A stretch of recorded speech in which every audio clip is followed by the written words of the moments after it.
Hi class, my presentation / video is based on Antigone, who is this girl right there.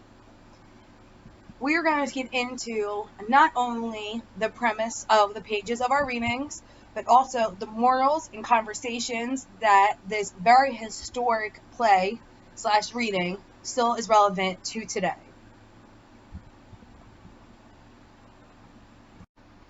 The readings begin kind of in the middle of a story. So we're going to back up and give you some background premise.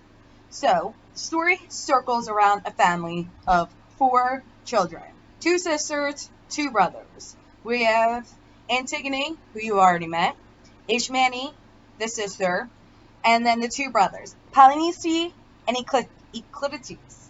For the premise of the fact that speaking old Greek names is very difficult, we're going to call the brothers E and P. So, E, rightful heir to the throne, is running it. Brother P, jealous, comes in, tries to take over. Well, those 2 go to war, and they both actually kill each other, leaving the next heir, since the women are not allowed to run, to come in, which is their uncle, now King Creon. Arrow pointing at him. He's important. Note the face. So the 2 brothers at war kill each other. One honorable, one not honorable. Enter King Creon. So the 2 sisters are distraught. Antigone, Ishmani. Antigone is the stronger of the 2 sisters. Now, part of the royal decree, the first royal decree of the king, is that the disgraced brother P is to not be buried. An important notation at this point in time is that for the soul to go to the next level, the body must be buried. So Antigone is torn between the royal law and God's law, or unwritten law, as it is noted. Antigone goes, I'm doing the right thing. I have to go bury the brother. That's the holy thing to do. Ishmani, the weak one, is like, sis, I'm going to need you to calm down. King Creon is not having it. And we don't have time for that. So if we want to live, we got to follow what he says. Antigone goes, fine, you want to be weak, but I have to do what's right by me. Here is the new powerful king. In his decree about the proper and improper burial of the bodies of the previous heirs to the throne, a warrior who is set to watch the body of the prince that was not to be buried comes in and gives him the bad news. King, you're never going to believe it. Watching it all night, and like magic, this layer of dust covered up the disgraced Polynice, and now we don't know what to do. We don't know who did it. The king snaps and goes, let me tell you something. You find me who did it, or I'm going to kill you while I'm at it, because I think money corrupted you. So the warriors go back to the desert to watch the body. A magical windstorm comes in that swishes up the sand. And in the sand, you'll never believe it, but Antigone pops up and is seen over the body. She looks at the people and dusts the sand and doesn't try to deny anything. Looks at the warriors right in the face. One very powerful part of the scene is when she is called. She not only owns up to it, but pours wine out 3 times on her brother's body, because she knows what she is doing right. Better yet, modern context for you.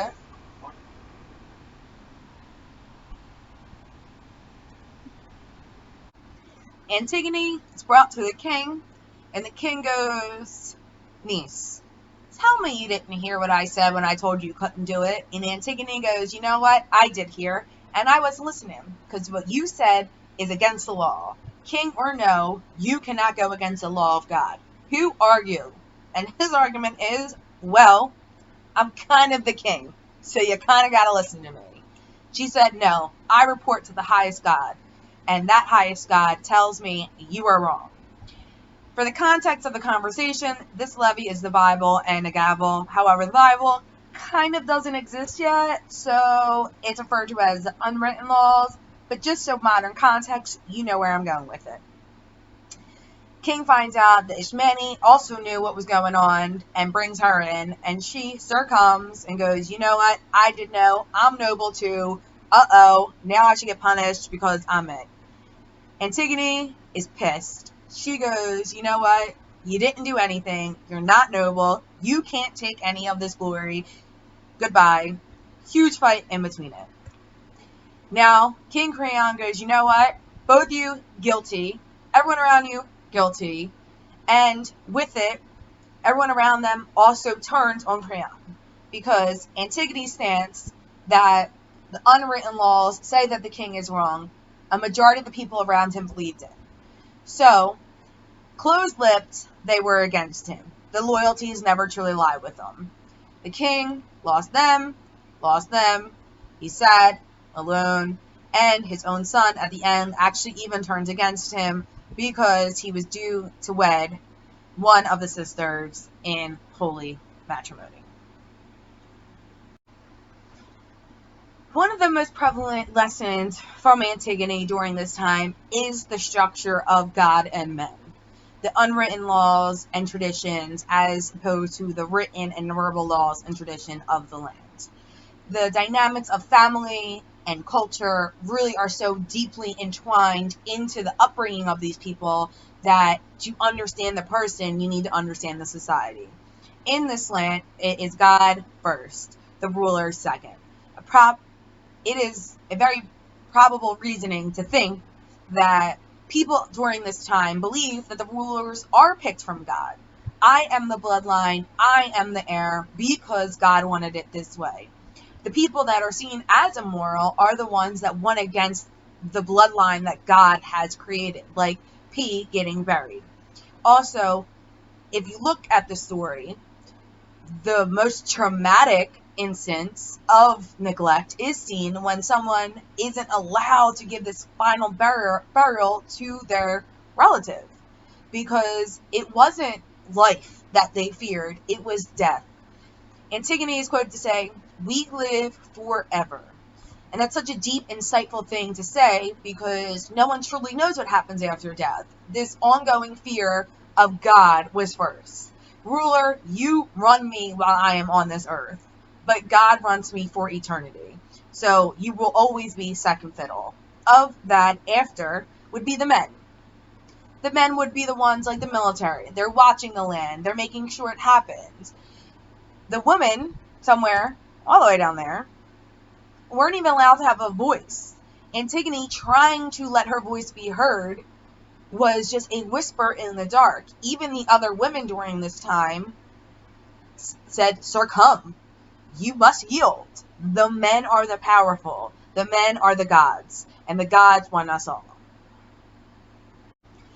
If we go back to this visualization, as much as the laws of the land versus the unwritten laws shows us where society had struggles then, it is a very clear line of what we still struggle with today. We live in a country that was concepted on the premise of the separation of church and state, whatever that church is. Now, the levies always tend to go back and forth between the laws that men are allowed to create versus the law that God is allowed to create. Because we do live in a country where there are numerous gods that numerous people tend to believe in. Who are we to say that one is right and one is wrong? We believe in the hierarchy of a higher being, followed by the rulers, followed by men, followed by women. This is still very relevant conversations to be had today, which is the craziest bit of it. In a modern context of having strong female characters during this time is a conversation we still have in Hollywood today. I mean, do we remember this? Or this? That too? Oh yeah. Equal pay. Very relevant conversations today. Antigone had the support of the people. She followed the right laws. She did the right thing. As a woman, she was not allowed to run. It was not her place to say or do anything. Today, the wage gap is a statistic fact that it exists. One conversation that the play does bring up in historical context is the fact that not everyone believed that what was happening was wrong. This can be seen in the argument of Ishmani and Antigone. Ishmani just was it. You succumb to men. That was just the norm. In modern society, we still deal with this. The fact that equal pay is a conversation we still have to have. The fact that there's both men and females that do not believe that the facts of the wage gap is real still exists today. Would I recommend this play to this generation? Absolutely.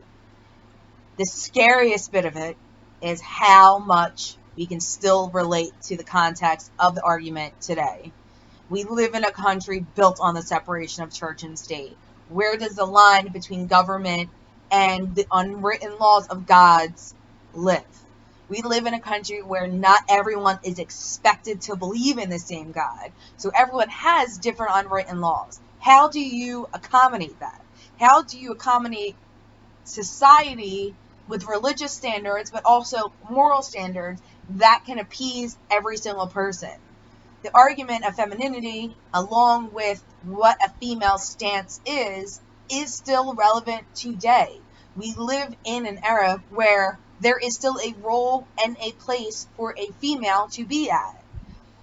With all of that being said, and the reflections of society historically and modern, we should be learning from the mistakes of the past. Yet, is it safe to say we are? I think that reading historical context, giving it a modern twist, really can show that as much as we evolve, we still have a long way to go.